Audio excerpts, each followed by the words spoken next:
Greetings my dear friends, Dragon here once again. If it's your first time finding my tiny little channel, then do please consider clicking the red button and subscribing and help make it that tiny little bit bigger.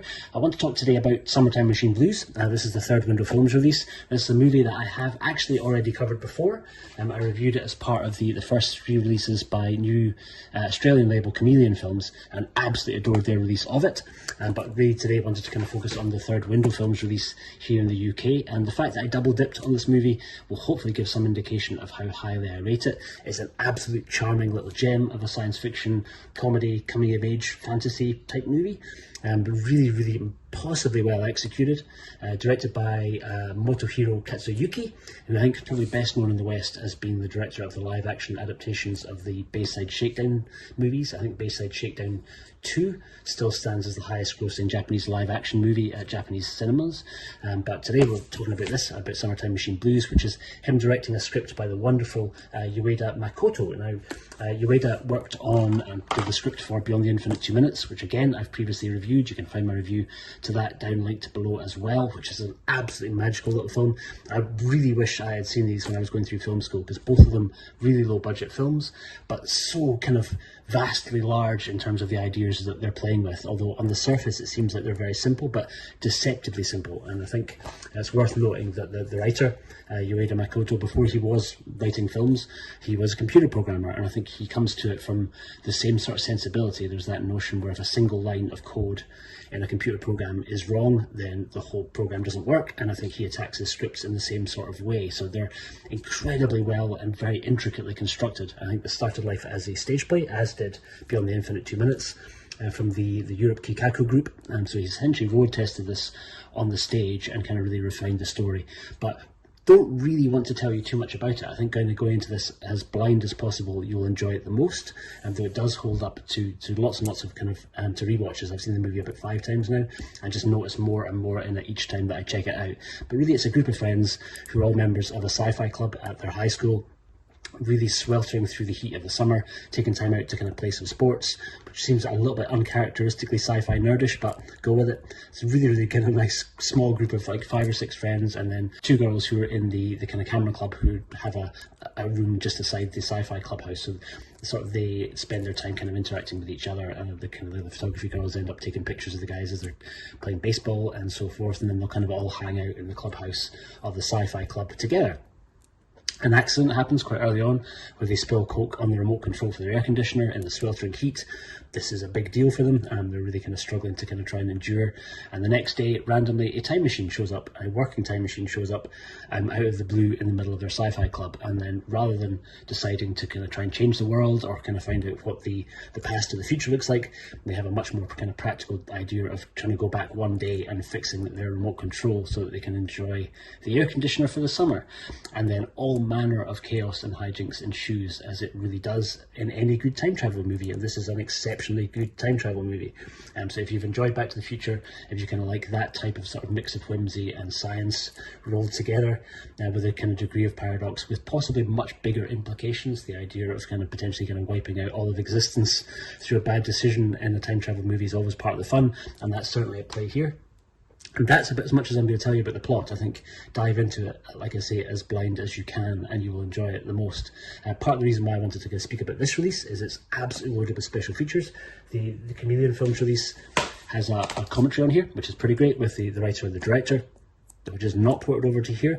I think the extras that Third Window have put on are, I think, maybe a little bit more immediately entertaining. That commentary is a little bit hard work. The 2 guys sound really quite similar, and they don't speak that much in terms of about stuff that kind of gives you a huge amount of illumination, the same way that some of the extras on this do.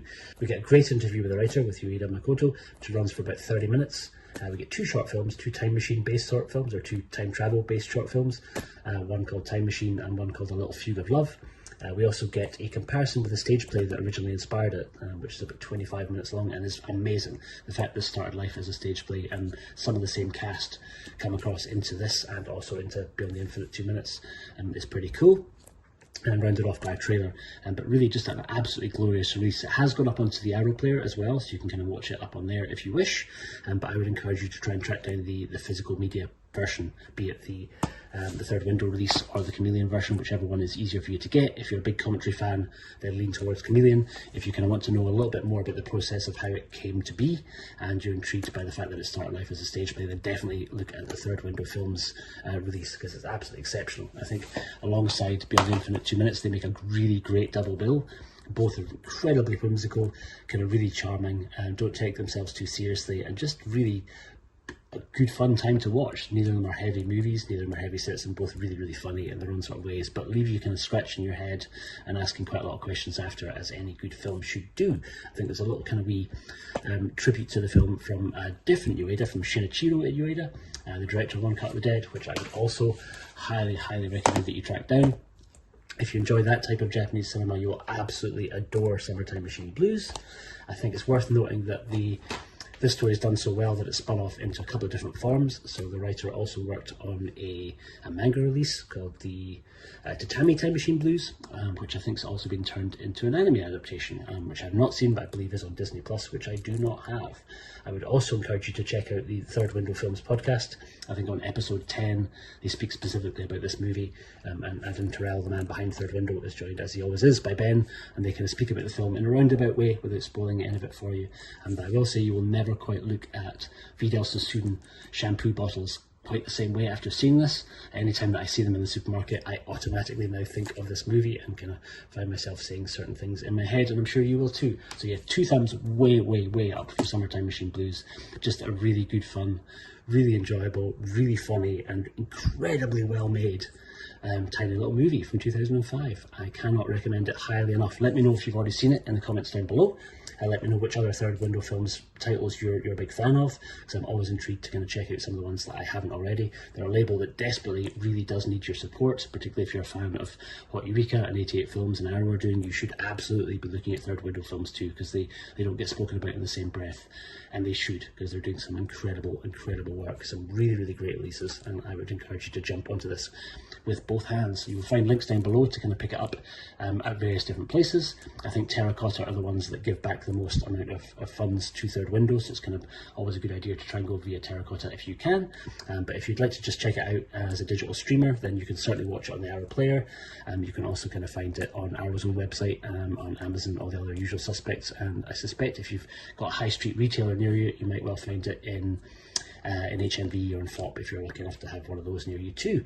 That's pretty much it. Thank you so much for joining me for this. I will see you on the next one. I've been the Fanatical Dragon. Take care.